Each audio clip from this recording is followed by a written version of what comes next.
கொஞ்ச நேரம் கர்த்தருடைய வார்த்தையை நம்ம தியானிக்கலாம்.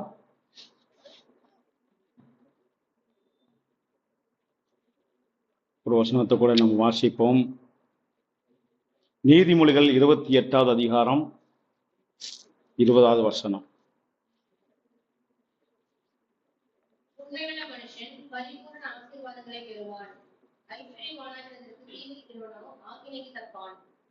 உண்மையுள்ள மனுஷன் பரிபூர்ண ஆசீர்வாதங்களை சுதந்திரித்துக் கொள்வான் என்று இந்த இடத்துல சொல்லப்படுகிறது. அதான் செய்தியா இருக்கிறது. கண்களை மூடி ஜெபிப்போம். எங்கள் நேசிக்க நல்ல தகப்பனே, இந்த வார்த்தை எங்களுக்கு ஆசீர்வாதம் தருவீராக. இந்த வார்த்தையின் மூலமாய் நீர் உங்களுடைய பிள்ளைகளோடு கூட பேசுவீராக. பேசுகிற காரியங்கள் உடைய பிள்ளைகள் விளங்கிக் கொள்ள கத்த உதவி செய்யும். பேசுகிற வார்த்தைக்கு அடியனை உட்படுத்தி நான் ஜெபிக்கிறேன். கர்த்தர் நீர் எங்களை ஆசீர்வாதம் தருவீராக. இயேசு கிறிஸ்துவின் நாமத்தில் ஜெபிக்கிறேன் என்பதாவே ஆமென். உண்மையுள்ள மனுஷன் பரிபூர்ண ஆசீர்வாதங்களை அவன் சுதந்திரித்துக் கொள்வான் என்று சொல்லப்பட்டிருக்கிறது.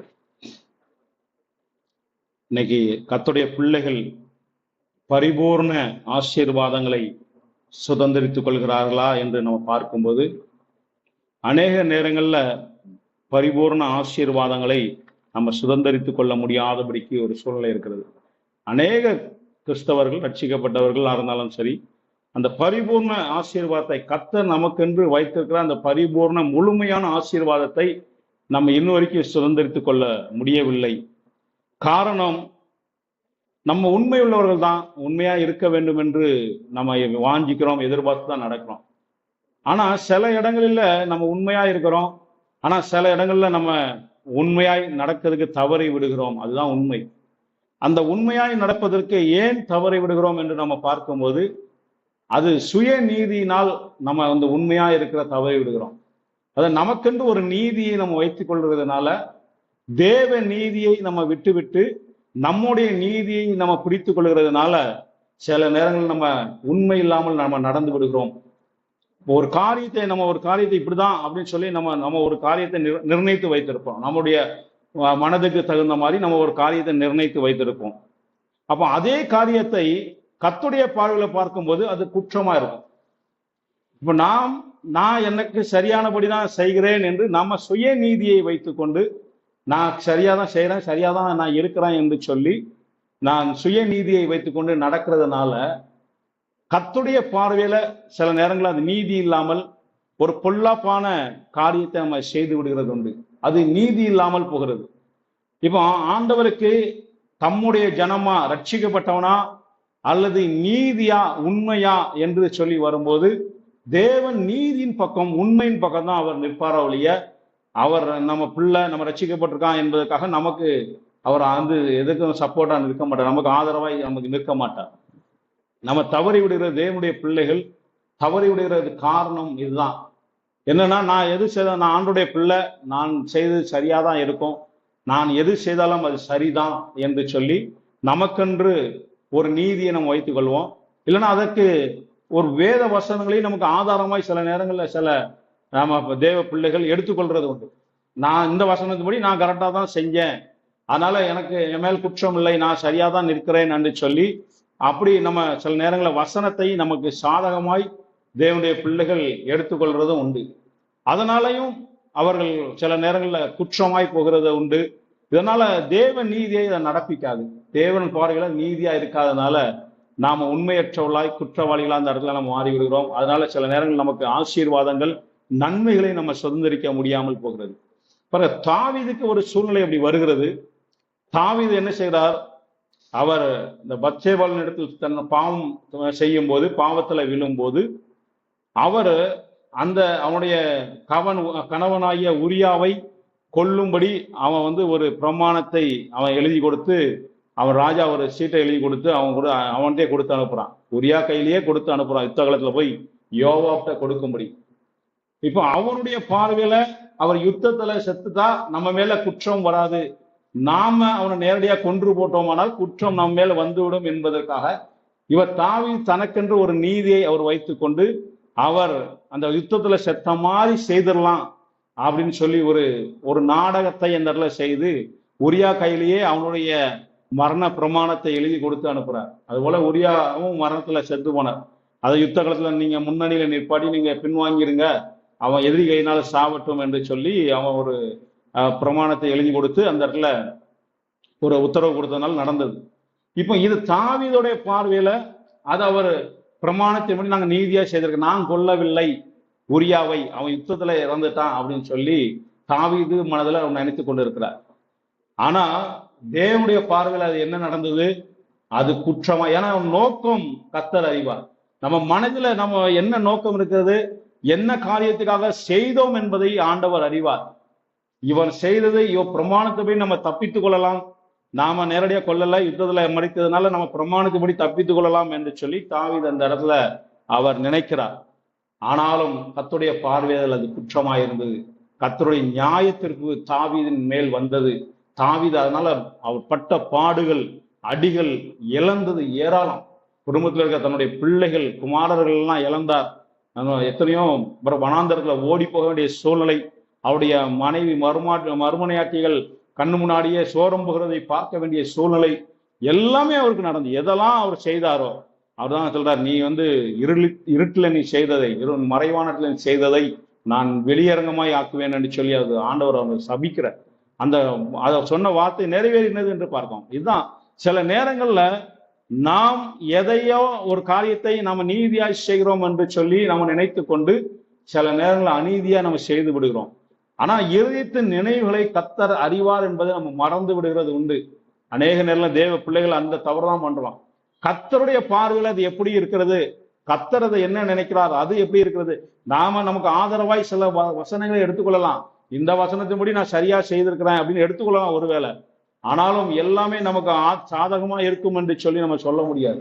கர்த்தருடைய பார்வையில் அது என்னவா இருக்கிறது என்பதை நம்ம அறிந்து கொள்ள வேண்டியது அவசியமா இருக்கிறது. இதனாலதான் அந்த உண்மை உள்ளவர்களா இருந்தாலும், தாவீது உண்மையான ஒரு மனுஷன் தான், கர்த்தருக்கு பிரியமான மனுஷன், அவன் இருதயத்துக்கு ஏற்றவன் ஆண்டவரே சொல்றார். அப்படிப்பட்ட ஒரு தேவனுடைய மனுஷன், ஒரு பக்தியான மனுஷன்தான். ஆனாலும் அந்த ஒரு சூழ்நிலை, ஒரு காலகட்டத்துல அவர் தவறு செய்து அவர் உண்மையற்றவனாய் தேவ பார்வையில காணப்பட்டதுனால அவர் அநேக ஆசீர்வாதங்களை இழந்து போனார். நிறைய அவர் அடிகளை வாங்க வேண்டிய, தண்டனைகளை அவர் அனுபவிக்க வேண்டிய, வேதனைகளை அனுபவிக்க வேண்டிய ஒரு சூழ்நிலை அந்த இடத்துல இருந்தது என்று நம்ம பார்க்கிறோம். அதான் தேவனுடைய பிள்ளைகள் நாம் உண்மையுள்ளவர்களா, எல்லா காரியத்திலும் உண்மையுள்ளவர்களா நம்ம இருக்க பிரயாசப்படுவது மிகவும் அவசியமா இருக்கிறது. நமக்கென்று ஒரு நீதியை நம்ம வைத்துக்கொண்டு நாம் அதை செய்யாதபடிக்கு எல்லா இடங்களிலும் நமக்கு சரியாய் நடக்க வேண்டியது மிகவும் அவசியமா இருக்கிறது என்பதை நம்ம அறிந்து கொள்ள வேண்டும். பாருங்க, நெகேமியா 9வது அதிகாரம் 8வது வசனத்தை வாசிக்கும் போது,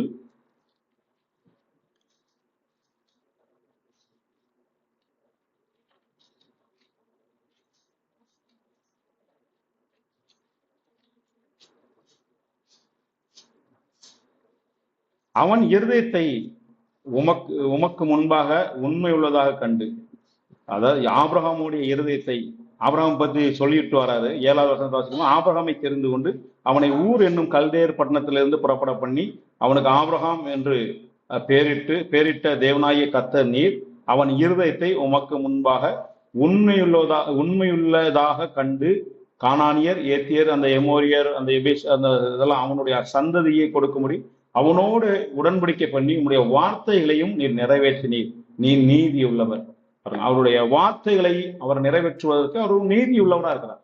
இப்போ உண்மையுள்ள இருதயத்தோடு நம்ம தேவ சமூகத்துல எப்பொழுதும் நம்ம காணப்படுவோம். ஆனால் அவருடைய நீதியும் அவருடைய அந்த ஆசீர்வாதங்களையும் வாக்குத்தத்தங்களையும் எல்லாத்தையும் அவர் நமக்கு வாழ்க்கையில் நிறைவேற்றுவதற்கு அவர் உண்மை உள்ளவராக இருக்கிறார். ஆபிரகாம் எல்லா காரியத்திலும் உண்மை உள்ளவராக இருந்தார் என்று நம்ம பார்க்கிறோம். முதலாவது காரியம், ஒரு காரியம், கர்த்தருக்கு அடுத்த காரியங்களில் நம்ம மிகவும் உண்மையா இருக்க வேண்டியது மிகவும் அவசியமா இருக்கிறது. ஒரு வசனத்தை கூட வாசிக்கலாம். என்னாகமும் 12வது அதிகாரம் 7வது வசனத்தை வாசிக்கலாம்.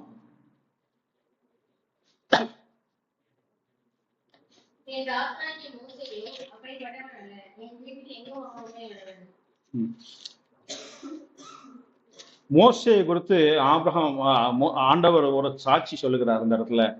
அவன் என் வீட்டில் எங்கிலும் அவன் உண்மை உள்ளவன், என் தாசனாகிய மோசேயோ அப்படிப்பட்டவன் அல்ல. ஏன்னா இவர்களுக்குள்ள ஒரு பிரச்சனை வருகிறது. அவனுடைய சகோதரியும் அவனுடைய சகோதரனும் ஆரோனும் மீதியாம் சேர்ந்து ஒரு பிரச்சனை பண்ணுகிறார்கள். கர்த்தர் உன்னோட மட்டும் தான் பேசுவார்களா அப்படின்னு சொல்லி அவங்க வந்து ஒரு குற்றம் சாட்டுகிறார். அவருடைய மனைவி நிமித்தம், மனைவி வந்து மீதியான் தேசத்துடைய ஸ்திரீனால மனைவி நிமித்தம் ஒரு குற்றம் சாட்டுகிறார்கள். அப்பொழுது ஆண்டவர் அந்த குற்றத்தை அவர் குற்றமா எடுக்கல. மீதியான் தேசத்துல புறஜாதியில மோசே பெண் எடுத்ததுனால ஆண்டவர் அதை குற்றமா எடுக்கல. ஆனா இந்த இடத்துல இவர்கள் வந்து அதை பெரிய குற்றமா எடுத்துக்கொண்டார்கள். இவனையும் புறஜாதியில பெண் கட்டினவன், இவன் வந்து கர்த்தர் ஏன்ட்டு தான் பேசுறாரு, கர்த்தர் தான் என்ன நடத்துறாரு, கர்த்தர் என்னோடு இருக்கிறான்னு சொல்லி இவன் எப்படி தலைமைத்துவத்துல இருந்து இவன் நடத்தலாம், எங்களோட எல்லாம் பேச மாட்டாரா என்று சொல்லி அந்த இடத்துல இவங்களுக்கு ஒரு பொறாமை, ஒரு பிரச்சனை இவங்களுக்கு ஏற்படுகிறது நம்ம பார்க்கிறோம். பாருங்க, கர்த்தர் நீதியா எடுத்துக்கிறார் அந்த காரியத்தை. மோசே மீதியான் தேசத்துல மீதியான் ஸ்திரியை, ஒரு புறஜாதி ஸ்திரியை அவன் கல்யாணம் பண்ணின நிமித்தம், மனைவியா திருமணம் பண்ண நிமித்தம் கர்த்தர் அதை குற்றமா எடுக்கல.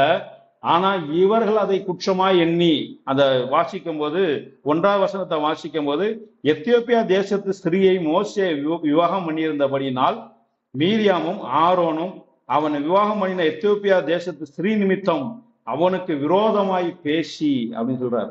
விரோதமாய் பேசினார்கள். கர்த்தர் மோசையை கொண்டு மாத்திரம் பேசினாரோ, எங்களை கொண்டும் அவர் பேசினதில்லையோ என்றார்கள். கர்த்தர் அதை கேட்டார். கர்த்தர் நீதியா எடுக்கிற காரியத்தை இவர்கள் குற்றமா எடுக்கிறார்கள். அந்த இடத்துல பார்த்தோம், தாவீது சில நேரங்கள் அவர் வந்து ஒரு காரியத்துல தனக்கு நீதியா இருக்குது என்பதை அவர் நினைத்து கொண்டுதா கர்த்தர் அதை குற்றமா பார்த்தார். ஆனா இந்த இடத்துல கர்த்தரே மோசேயோடைய அந்த திருமணத்தை அவர் அங்கீகரிச்சிட்டார். மீதியான் தேசத்து ஸ்திரியை அவன் வந்து திருமணம் செய்த குற்றமா எடுக்கல. ஆனா இவர்கள் அதை குற்றப்படுத்தி கொண்டு அவனுக்கு விரோதமாய் பேசினார்கள்.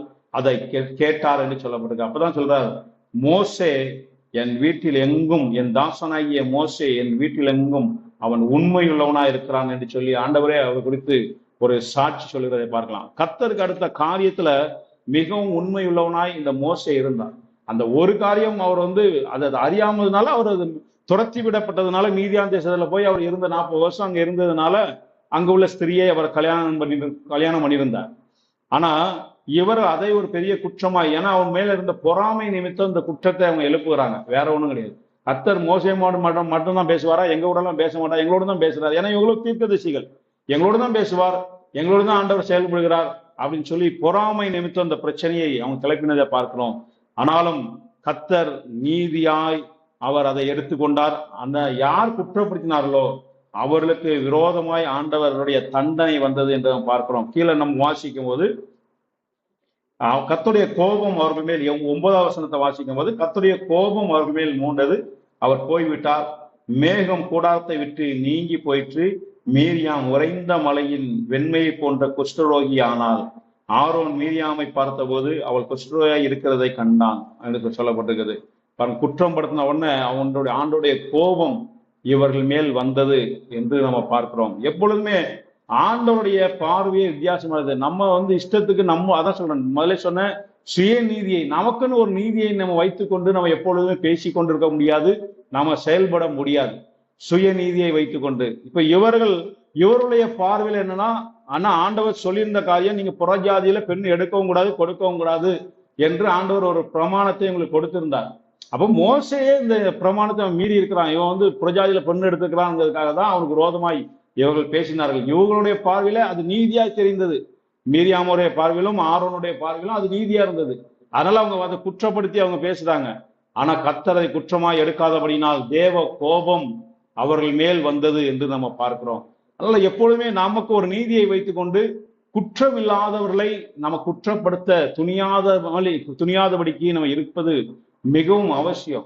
ஆனா குற்றம் இல்லாதவர்களை நம்ம குற்றப்படுத்தும் போது கர்த்தர் அவர்கள் பக்கம் நிற்பார், நமக்கு விரோதமாய் ஆண்டவர் மாறிடுவார். இது ரட்சிக்கப்பட்டவன் ரட்சிக்கப்படாதவன் என்று கூட கிடையாது. ஏன்னா நீதியின் பக்கம் தான் ஆண்டவர் நிற்பாரா ஒழிய, நான் வந்து கர்த்தருடைய பிள்ளை, நான் கர்த்தரை ஆராதிக்கிறேன், நான் இயேசுவை ரட்சகரை ஏற்றுக்கொண்டிருக்கிறேன், அதனால நான் யார் செஞ்சதுன்னு நான் குற்றப்படுத்துவேன், யாரனாலும் நான் இது துணிகரமா பேசுவேன்னு சொல்லி நம்ம பேசினால் கர்த்தருடைய கோபம் நம்ம மேலதான் வரும் வழியா அவங்க மேல வராது. ஒருவேளை அவங்க செய்த நீதியா இருக்கும், கர்த்தரை அறியாம கூட இருக்கலாம், அவங்க கர்த்தரை தேடாதவங்களா இருக்கலாம், அறியாதவங்களா இருக்கலாம்.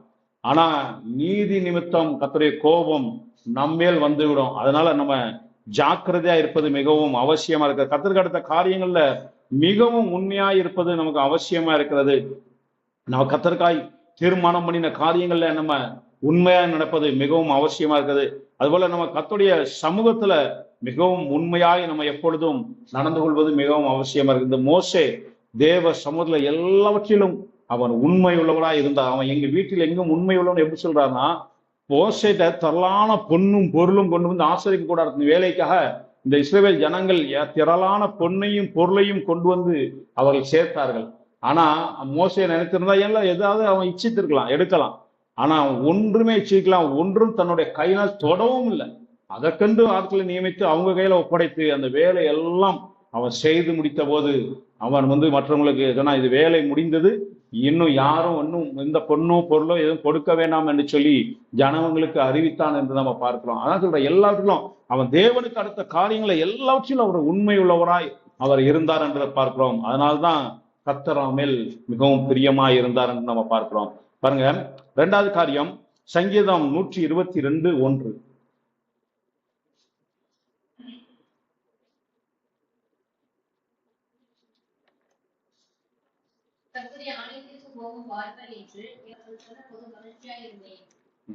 கர்த்தரை தேடுகிறதுல உண்மையா இருக்க வேண்டும். அவர் கர்த்தருடைய ஆலயத்துக்கு போகும் வாருங்கள் என்று சொன்ன போது நான் மிகவும் மன மகிழ்ச்சியா இருந்தேன் என்று சங்கீதக்காரனாகிய தாவீது சொல்லுறதை பார்க்கலாம். அப்ப நம்ம கர்த்தருடைய ஆலயத்துக்கு வருகிறது, கர்த்தருக்கு அடுத்த காரியங்களில் நம்ம எப்படி செயல்படுகிறோம் என்பது மிகவும் அவசியமா இருக்கு. அதுல நம்ம உண்மையாய் கர்த்தருக்கு அடுத்த காரியத்தில் அந்த கர்த்தருடைய தேடுகிற விஷயத்துல உண்மையா இருப்பது மிகவும் அவசியமா இருக்கிறது. ஆலயத்துக்கு போகிறோமா, அதுல நம்ம உண்மை, நம்மளுடைய நடை உடைகள்ல நம்ம உண்மை, நம்ம பேசுகிற காரியத்துல உண்மை, முழு இருதயத்தோடு நம்ம ஆராதிக்கிறதுல உண்மையா இருக்கணும். மாய்மலமாய் மற்றவர்கள் பார்ப்பதற்காக அந்த பரிசேயர்களையும் அவங்களை குறித்து சொல்லும் போது, நீங்கள்லாம் மாய்மலம் பண்ணுகிறீங்க, மற்றவங்களுக்கு முன்பாக நீங்க ஜெபம் பண்ணி ஆண்டவர் கடிந்து கொள்கிறார். நீங்க மற்றவர்களை பார்வைக்கு நீண்ட ஜெபம் பண்ணுகிறீர்கள், பார்வைக்காக ஜெபம் பண்ணுகிறார்கள். அப்படி நீங்க இருக்கக்கூடாது என்று சொல்லி ஆண்டவராய் இயேசு நம்ம இந்த வாழ்ந்த காலத்துல கடிந்து கொள்கிறார். அந்த பரிசேயர்களையும் மற்ற அந்த ஆசாரியர்களையும் எல்லாம் கடிந்து கொண்டார் என்று நம்ம பார்க்கிறோம். இப்ப கர்த்தருக்கு அடுத்த காரியத்துல மிகவும் உண்மையா இருப்பது, நமக்கும் தேவனுக்குமான காரியம், நமக்கும் கர்த்தருக்கான காரியத்துல நம்ம உண்மையா இருக்கணும். அவரு நமக்கும், கர்த்தர் என்னை பார்க்கிறார், யார் பார்த்தாலும் பார்க்காவிட்டாலும் தேவன் என்னை பார்க்கிறார். அவருக்கு முன்பான உண்மையான, மனுஷனுக்கு முன்பான உண்மையாய் நாம் இருக்க வேண்டும் என்று நம்ம நினைப்போமானால், இல்ல மனுஷனுக்கு முன்பாய் நாம் இப்படி நடந்து கொள்வதை காண்பிக்க வேண்டும் என்று நினைத்தால் அது நடிப்பாய் போய்விடும், அது மாய்மாலம் பண்ணுகிறதா காணப்படும். இல்ல மற்றவங்களுக்கு முன்பாக நான் ஆலயத்துக்கு நான் ஒழுங்கா போறேன் அப்படின்னு காண்பிக்கிறதுலையோ, இல்லைன்னா கர்த்தருக்காக நான் அதிகமாய் கொடுக்கிறேன் பார் அப்படின்னு சொல்லி காண்பிக்கிறதுலையோ, நம் வெளியரங்கமாய் சில காரியங்கள் செயல்படும் போது அது கர்த்தருக்கு அடுத்த காரியத்துல உண்மை இல்லை, அது உண்மையாக இருக்கிற மாதிரிக்கான காரியம் இல்லை. ஆண்டவராகி இயேசு கிறிஸ்து எருசலேம் தேவாலயத்தில் அவர் உட்கார்ந்து கொண்டிருக்கும் போது அந்த காணிக்கின் நேரம், காணிக்க வேலையில அநேகர் காணிக்கை செலுத்தினார்கள் என்று பார்க்கிறோம். அப்போ அநேகர் காணிக்கை போடும்போது தங்களுக்கு திரளா இருக்கிறதுல அவங்க எடுத்து அவங்க போட்டாங்க, காணிக்கை பெட்டியில போட்டாங்கன்னு சொல்லப்பட்டுகிறது. அப்போ அவங்க தனக்கு இருக்கிறத நான் அதிகமாய் நான் கொடுக்குறேன் பார் அப்படின்னு காண்பிக்கிறதுக்காகவே நிறைய பேர் தன் பார்வைக்கு மற்றவங்களை பார்க்கிற மாதிரியான அந்த காணிக்கையை அவங்க செலுத்தினார்கள். ஆனா ஒரு ஏழை விதவை, அவள்கிட்ட இருந்த அந்த 2 பைசாவை மட்டும், 2 துட்டை மட்டும் அவள் அந்த காணிக்கையை அவள் செலுத்தினாள். ஆனா இவங்க எல்லாரையும் பார்க்கணும், இவள் அதிகமாக செலுத்தினாள் என்று ஆண்டவர் ஏன் சொல்றாரு? செலுத்துகிற தொகை வித்தியாசத்துல பார்க்கல, அந்த மனதை, அவளுக்கு இருந்ததே மொத்தமே அவ்வளவுதான், அவள் தனக்கு உண்டான ஜீவனத்துக்கு உண்டான எல்லாவற்றையும் அவள் செலுத்தி விட்டாள் என்று சொல்லுகிறதை பார்க்கணும். அந்த செலுத்துகிற காரியத்துல உண்மை, அவள் இருதயம் எப்படி இருக்கிறது தான் ஆண்டவர் பார்க்கிறார். எவ்வளவு கொடுக்குறாங்க என்பதை ஆண்டவர் பார்க்கல. அவள் அந்த அநேகர் தங்களுடைய திரளான காரியத்திலிருந்து போடும்போது தன்னுடைய பெருமையை நிலைநாட்டுவதற்கு, இன்னைக்கு ஆலயத்துக்கு அப்படிதான் செய்றாங்க, தன்னுடைய பெருமை பேர் பிரஸ்தாபத்தை நிலைநாட்டுவதற்காக காண்பிப்பதற்காக இன்னைக்கு போட்டி போட்டு இன்னைக்கு பாரம்பரிய சபைகளிலும் மற்ற காரியங்களிலும் தன்னுடைய பேர் வெளியே தெரியணுங்கிறதுக்காக அதை அறிவிக்கவும் செய்வாங்க. இன்னார் இந்த காரியத்தை செய்தார்கள் அப்படின்னு சொல்லி மைக்ல அனௌன்ஸ் எல்லாம் பண்றாங்க. அப்படி பெருமைக்காக செய்யறாங்க. அதனால எந்த பிரயோஜனமும் கிடையாது. அது மாய்மாலம். நம்ம உலகத்தின் ஜனங்களுக்கு முன்பாக நம்ம பெரிய ஆளா காண்பிப்பதற்காக செய்கிற ஏமாற்று வேலை அது. அதை கர்த்தர் ஒருபோதும் விரும்ப மாட்டார். கர்த்தருக்கு அடுத்த காரியத்துல நமக்கும் ஆண்டவருக்கும் தெரிந்தா போதும். அதனால நீ வலது கையில கொடுக்கறதுக்கு இடது கைக்கு தெரிய வேண்டாம், தெரியாதபடிக்கு செய்யுங்கிறார். அந்த அளவுக்கு அதை மறைவாய் நீ செய்கிற காரியங்களை நீ மறைவாய் நீ செய்ய வேண்டும் என்று அந்த இடத்துல நம்ம சொல்வதை பார்க்கலாம். பாருங்க, அப்போ ஆண்டவருக்கு அடுத்த காரியங்களில் நம்ம உண்மையா இருப்பது, தேவனுக்கு அடுத்த காரியங்கள், ஆலயத்துக்கு அடுத்த காரியத்துல நம்ம உண்மையா இருப்பது மிகவும் அவசியமா இருக்கிறது. பாருங்க, மூன்றாவது காரியம் தானியேல் 1:8 வாசிக்கலாம்.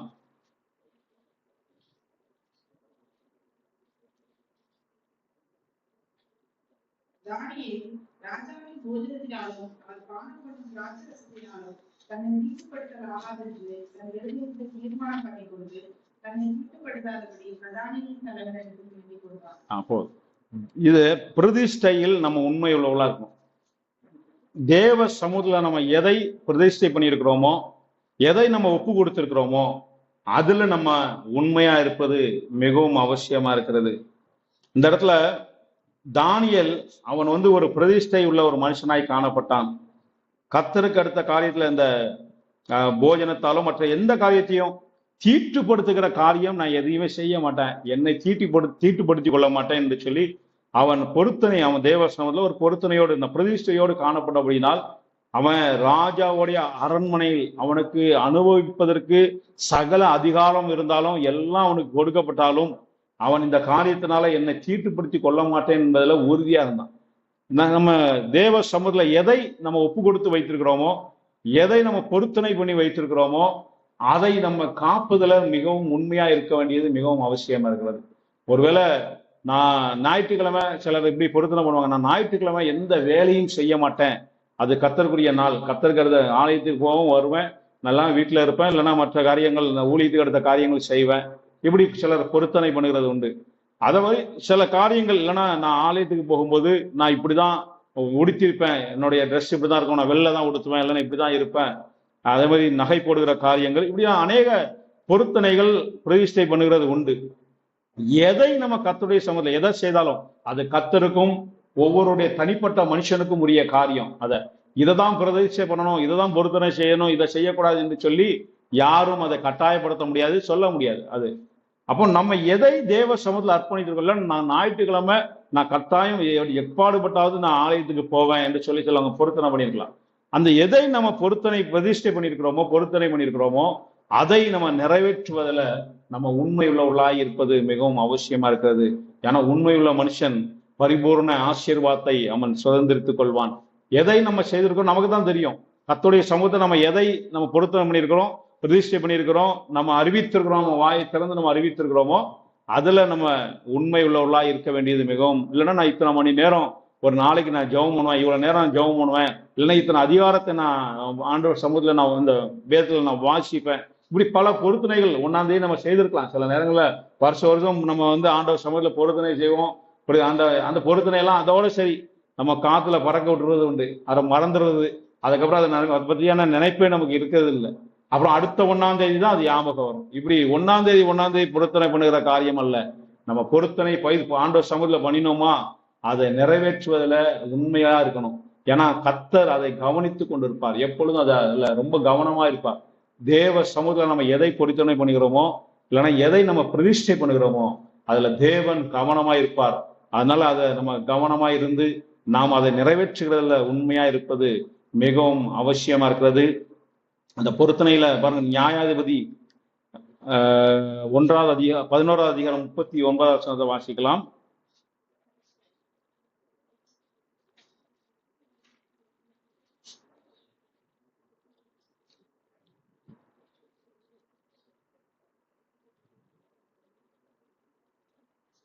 நான் இடத்திலிருந்து சமாதானத்தோட திரும்பி வரும்போது என் வீட்டு வாசற்படியிலிருந்து எனக்கு எதிர்கொண்டு வருவது எதுவோ அது கர்த்தருக்கு உரியனாகும், அதை நற்பாக்கு தருணமடியாக செலுத்துவேன் என்றார். பொருத்தனை செய்யறதுல ரொம்ப கவனமாவும் இருக்கணும். நாம் எதை பொருத்தனை செய்தோமோ, எத்தனாவது வசனம் வாசிங்க? அது 31. எதை பொருத்தனை செய்யறோமோ அதுல கர்த்தர் கவனமா இருப்பார். நம்ம அதனால கவனமா பொருத்தனை பண்ணும்போது நம்மளால எதை முடியுமோ, எதை நம்ம கடைசி வரையும் காத்து கொள்ள முடியுமோ அதை தான் பொருத்தனை செய்யணும். இந்த இடத்துல எப்தா ஒரு பொருத்தனை பண்ணுகிறான். நான் அம்மோன் புத்திரத்திலிருந்து சமாதானத்தோட திரும்பி வரும்போது அவன் ஒரு யுத்தத்துக்கு போறான், அம்மோன் புத்திரத்துக்கு எதிராய். அதாவது சமாதானத்தை நாங்கள் அங்க ஜெயித்து நாம் சமாதானத்தோடு திரும்பி வந்தால் என் வீட்டு வாசற்படியிலிருந்து எனக்கு எதிர்கொண்டு வருவது எதுவோ அது கர்த்தருக்குரியதாகும், அதை சர்வாங்க தகன பலியாக செலுத்துவேன் என்று எப்தா அந்த இடத்துல பொருத்தனை செய்தான் என்று பார்க்கிறோம். கடைசியில் என்ன நடந்தது? அவனுடைய அது அடுத்த வசனங்கள் நம்ம வாசிக்கும் போது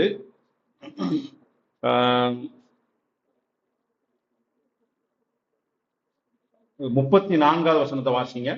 எப்தா மிஸ்பாவில் இருக்கிற தன் வீட்டுக்கு வருகிறபோது, ம் இதோ அவன் குமாரத்தி தம்பு வாசித்து நடந்து செய்து அவனுக்கு எதிர்கொண்டு வந்தாள். அவனுடைய ஒரே பிள்ளையானவள் அவளே அல்லாமல் அவனுக்கு குமாரன் ஒரே குமாரத்தி. தன்னுடைய ஒரே குமாரத்தி, ஒரே பிள்ளைதான், ஒரே மகள். இப்ப அந்த மகள் அவனுக்கு எதிராய் வந்துட்டான். ஒண்ணுமே செய்ய முடியாது. ஏன்னா பழைய ஏற்பாடு காலத்துலலாம் பொருத்தனை வாய் திறந்து சொல்லியாச்சுன்னா அதை நிறைவேற்றலாம் கடுமையான தண்டனைகள் உண்டு. அதான் பொருத்தனை செய்யும் போது நம்ம கவனமாய் செய்வது மிகவும் அவசியம். சும்மா நம்ம இஷ்டத்துக்கு வாய்க்கு வந்ததெல்லாம் நம்ம பொருத்தனை பண்ணக்கூடாது. ஏன்னா அதுல கர்த்தர் ரொம்ப கவனமாகவும் இருப்பார். நம்ம செய்ய முடியாத காரியத்தை பொருத்தனை செய்யவும் கூடாது. நம்மளால எதை முடியுமோ அதை தான் செய்யணும். அதை நம்ம சரியாய் செய்வது அவசியம். இப்ப இவர் செஞ்சிட்டார். இவர் செஞ்சதுனால வேற வழி இல்லாமல் அதை அவர் நிறைவேற்றினார் என்று நம்ம பார்க்கிறோம். கீழே பார்க்கும்போது 39வது வசனத்தை வாசிக்கும் போது, 2ஆம் மாதம் முடிந்த பின்பு தன் தகப்பனிடத்துக்கு திரும்பி வந்தால் அப்பொழுது அவள் பண்ணியிருந்த தன் பொருத்தனையின்படி அவளுக்கு செய்தான் என்று சொல்லப்படுது. தன்னுடைய பொருத்தனை என்ன செய்தானோ அதன்படி அவன் செய்தான் என்று சொல்லப்பட்டிருக்குது. பாருங்க, தன்னுடைய அதுக்கு மிகவும் அது பயங்கர ஒரு வேதனையான ஒரு காரியம். அதான் தேவனுடைய பிள்ளைகள் பொருத்தனை செய்கிறதுல ரொம்ப கவனமா இருந்து செய்யணும். செய்த பொருத்தனை நம்ம நிறைவேற்றுவதும் மிகவும் அவசியமா இருக்கிறது.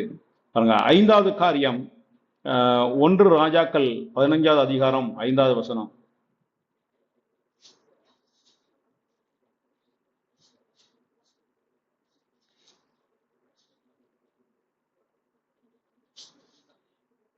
ஒன்று ராஜாக்கள் 15:5.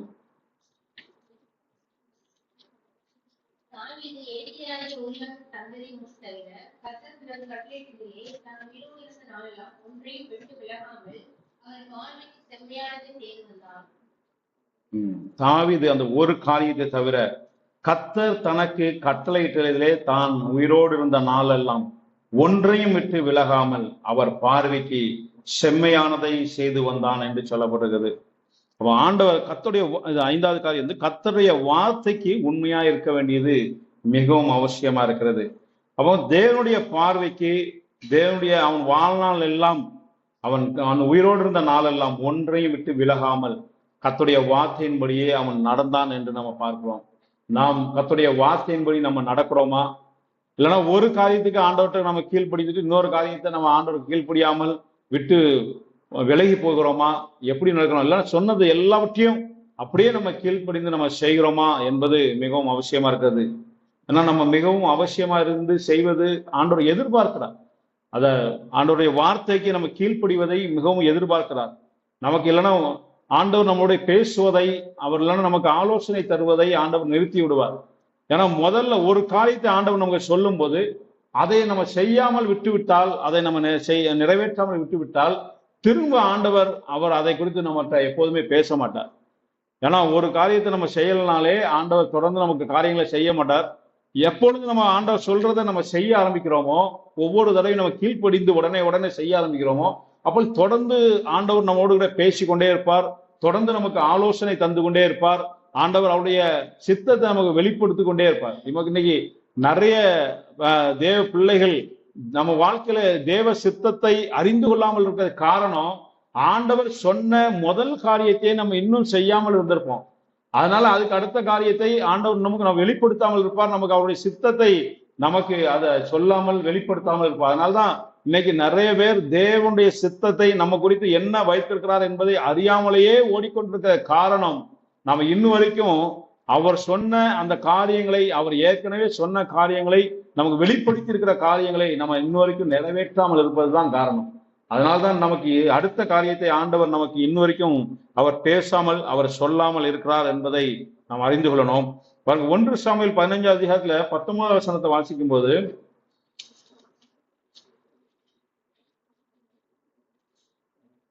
எனக்கும் உமக்கும் என் தகப்பனுக்கும் 1 சாமுவேல்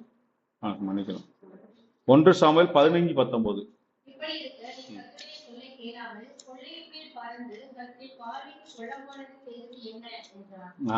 இது சவுல் செய்த காரியத்தை இந்த இடத்துல நமக்கு சுட்டி காட்டப்பட்டிருக்கிறது.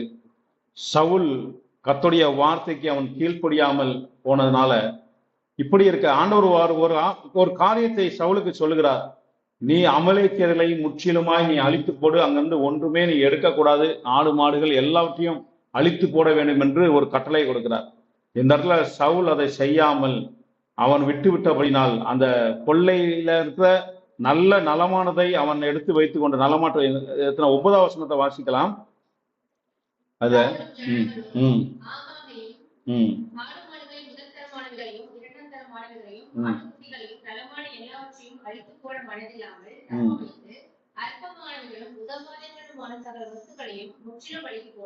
நலமானங்கள் ஆண்டவர் சொன்னது எல்லாவற்றையும் நீ அழித்து போட வேண்டும் என்று சொல்லி அவனுக்கு ஒரு கட்டளை கொடுக்கிறார்.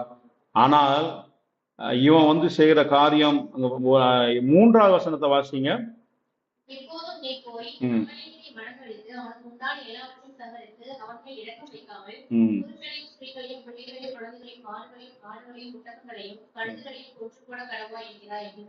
அந்த தேசத்துல இருக்கிற எல்லாவற்றையும் நீ அழித்து போடணும் அப்படின்னு சொல்லி ஆண்டவர் அந்த இடத்துல ஒரு கட்டளை கொடுக்கிறார். ஆனால் இந்த இடத்துல சவுல் செய்த காரியம் நலமானவற்றை அவன் அழித்து போட மனதில்லாமல் தப்ப வைத்து அற்பமானவைகளும் உதவாதைகளுமான சகல வஸ்துக்களையும் முற்றிலும் அழித்து போட்டான் என்று சொல்லுகிறார். அதனால் அவன் செய்திருக்கிறான். அதனால்தான் ஆண்டவர் இந்த இடத்துல இந்த தம்முடைய தீர்க்கதரிசியை அனுப்பி கடிந்து கொள்கிறார். 19ஆம் வசனத்தை வாசிக்கும் போது, நீர் கர்த்தருடைய சொல்லை கேளாமல் கொள்ளையின் மேல் பறந்து கர்த்தருடைய பார்வைக்கு பொல்லாப்பானதை நீர் செய்தது என்ன என்றான் என்று சொல்லப்பட்டிருக்கு. அதனால்தான் கர்த்தருடைய வார்த்தையின்படி அவன் செய்யாமல் போனது நிமித்தம் கர்த்தர் அவன் தம்முடைய சமூகத்தை வைத்து தள்ளிவிட்டார். அவனை ராஜாவாய் இராதபடிக்கு அவனை அந்த தேசத்திலிருந்து ஆண்டவர் அவனை தள்ளிவிட்டார் என்று பார்க்கிறோம். கர்த்தருடைய ஆவியானவர் சவுலை விட்டு விலகினார் என்று நாம் பார்க்கிறோம். அதனால் தேவனுடைய வார்த்தைக்கு நம்ம உண்மையா இருக்க வேண்டியது மிகவும் அவசியமா இருக்கிறது. ஏன்னா தேவ வார்த்தைக்கு நம்ம செவி கொடுக்காமல் நம்ம போவோமானால், ஒருவேளை தேவ வார்த்தைக்கு நம்ம சத்தத்துக்கு நம்ம செவி கொடுக்கலாம், அடுத்த கட்ட காரியத்தை நமக்கு ஆண்டவர் சொல்ல மாட்டார். அதான் பிரச்சனை. தொடர்ந்து ஆண்டவர் பேச மாட்டார். ஒரு காரியத்தை செய்யலைன்னா அதுலயே ஆண்டவர் விட்டுருவார். அப்புறம் நம்முடைய மனம் போன போக்கள் நம்ம இஷ்டம் போலதான் நம்ம வாழ்ந்து கொண்டிருப்போம், இஷ்டம் போல செய்து கொண்டிருப்போம். ஆனா கர்த்தருடைய ஆலோசனை தேவ பிள்ளைகளுக்கு இல்லைன்னா அது மிகவும் ஒரு கஷ்டமான ஒரு காரியம். நம்ம எப்பொழுதுமே தேவனுடைய வழிநடத்தலும் தேவனுடைய ஆலோசனையும் தேவனுடைய பிள்ளைகளுக்கு இருக்க வேண்டியது மிகவும் அவசியம். கர்த்தர் எல்லாரோடையும் பேசுவார். இல்லைன்னா என்னோட பேசுவாரா, எனக்கு ஆலோசனை எல்லாம் தருவாரா, அது ஆண்டவர் ஊழியக்காரர்கள் தான் பேசுவார் அப்படியெல்லாம் இல்லை. ஆண்டவர் எல்லாத்தையும் பேசுவார். ரட்சிக்கப்பட்ட எல்லா தேவ பிள்ளை, கர்த்தரை தெய்வமா ஏற்றுக்கொண்ட எல்லா பிள்ளைகளோடும் அவர் பேசுவதற்கு அவர் சித்தமா இருக்கிறார். நாம கேட்கறது இல்லை. சாதாரணமா நம்ம போய் ஜெபம் பண்ணும் போது ஆண்டவர் சமூகத்தில் நம்ம பேசினால் அவர் நம்மகிட்ட பேசுவதற்கும் நமக்கு ஆலோசனை தருவதற்கும் நம்ம வழி நடத்துவதற்கும் அவர் உண்மை உள்ளவர், அவர் விருப்பம் உள்ளவரா இருக்கிறார். நாம தேவனோடு நம்ம இல்லை இணைத்துக் கொள்றது இல்லை. நம்ம ஆண்டவர் ஜெபம் பண்ணும் போது நம்ம சடங்காச்சாரமாய் சில காரியங்களை அப்படியே மனப்பாடமா ஒப்பித்தது போல நம்ம ஒப்பித்து விட்டு நம்ம கடந்து போய் விடுகிறோம். அதனால்தான் நமக்கு தேவ சத்தம் இன்னும் வரைக்கும் நம்ம கேட்க முடியாதபடிக்கு இருக்கிறது. இந்த இடத்துல தாவீது இவங்கெல்லாம் வாசிக்கும் போது இந்த தாவீதை குறித்து அவங்க வாழ்க்கையெல்லாம் பார்க்கும்போது அவங்க சடங்காச்சாரமாய் ஜெபிக்கிறவர்கள் அல்ல. அவங்கெல்லாம் பவுல் அப்போஸ்தலன் அந்த நம்ம அப்போஸ்தலர்கள் எல்லாம் பார்க்கும்போது அவர்கள் தேவனோடு தன்னை இணைத்து கொண்டார்கள். நல்ல ஒரு உறவை, ஒரு ஐக்கியத்தை வைத்து தேவ சமூகத்துல அவர்கள் காத்திருந்து ஜெபித்தார்கள். அவங்க அப்படியே அமர்ந்திருந்து சடங்காச்சாரமாய் சில காரியங்கள் எல்லாம் அப்படியே மனப்பாடமாய் ரொட்டீனா ஒப்பித்துட்டு வரமாட்டாங்க. அப்படி ஒப்பித்துட்டு நம்ம எழுந்து போனா கர்த்தருடைய சத்தம் நம்ம கேட்க முடியாது, தேவன் பேசுகிறதை அறிந்து கொள்ளவும் முடியாது.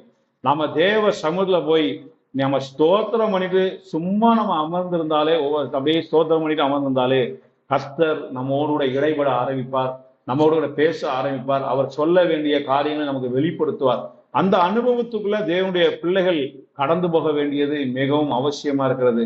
அப்பதான் நம்ம தேவ சத்தத்தை கேட்டு அதன்படி நம்ம நடக்கவும் முடியும். அப்ப நம்ம தேவனுடைய வார்த்தைக்கு நம்ம உண்மையா இருக்க வேண்டியது மிகவும் அவசியமா இருக்குது. நாம இந்த காரியங்கள் எல்லாம் உண்மையா இருந்தால் மாத்திரம்தான் தேவனுடைய இந்த ஆசீர்வாதத்தை, அதாவது உண்மையுள்ள மனுஷன் பரிபூர்ண ஆசீர்வாதத்தை சுதந்திரித்துக் கொள்வான் என்று சொன்னது போல நம்ம எல்லா காரியத்திலையும் உண்மை உள்ளவர்களாய் நம்ம நடந்து கொள்ளும் போது, ஒரு காரியத்துல உண்மை உள்ளவனாய் இருந்து இன்னொரு காரியத்துல நம்ம உண்மையற்றவர்களாய் நம்ம மாறி விடுவோமானால், நடக்க முடியாமல் போவோமானால் தேவனுடைய அந்த முழுமையான அந்த ஆசீர்வாதத்தை, பரிபூர்ண ஆசீர்வாதத்தை நாம சுதந்திரித்துக் கொள்ள முடியாது. அப்ப நம்ம எல்லா காரியத்திலும் தேவனுக்கு அடுத்த காரியம், சபைக்கு ஆராதனைக்கு அடுத்த காரியம், ஆலயத்துக்கு அடுத்த காரியம், கர்த்தருடைய வார்த்தைக்கு அடுத்த காரியம், இன்னும் கர்த்தருடைய சமூகத்துல நம்ம பிரதிஷ்டை பண்ணின காரியம், அப்புறம் நம்ம கர்த்தருடைய காரியத்துல ஒப்பு கொடுத்த காரியங்கள், நம்ம பொருத்தனை பண்ண காரியங்கள், எல்லாவற்றிலும் நம்ம உண்மையாய் நம்ம நடந்து கொள்ளும் போது, அதேபடி நம்ம பழகிற மனுஷர்கள் முன்பாகவும் நம்ம உண்மையாய் நம்ம நடந்து கொள்ளும். மனதுல ஒண்ணு வைத்து ஒரு மனுஷன்ட்ட வெளியே ஒண்ணு பேசுற காரியம் அது மாய்மலமான காரியம், அதுல செய்யவே கூடாது. நமக்கு என்ன நமக்கு மனசுல இருக்கிறதோ அதை ஓப்பனா நம்ம பேசுறது நல்லது. அதுதான், அப்படிதான் நம்ம செயல்படணும். நம்ம மனதில ஒன்றை வைத்து கொண்டு மற்றவர்களும் முன்னாடி நம்ம நடிப்போமானால் அது மாய்மலம். ஏன்னா கர்த்தர் நம்முடைய இதயத்தை பார்க்கிறார். இன்னைக்கு அநேக ஜனங்கள் இப்படி மாய்மாலமான ஒரு வாழ்க்கையை தான் வாழ்ந்து கொண்டு இருக்கிறார். உண்மையற்ற ஒரு வாழ்க்கையை வாழ்கிறதுனாலதான் அவங்க கர்த்தருடைய ஆசீர்வாதத்தை, இந்த முழுமையான ஆசீர்வாதத்தை அவங்க பெற்றுக்கொள்ள முடியல.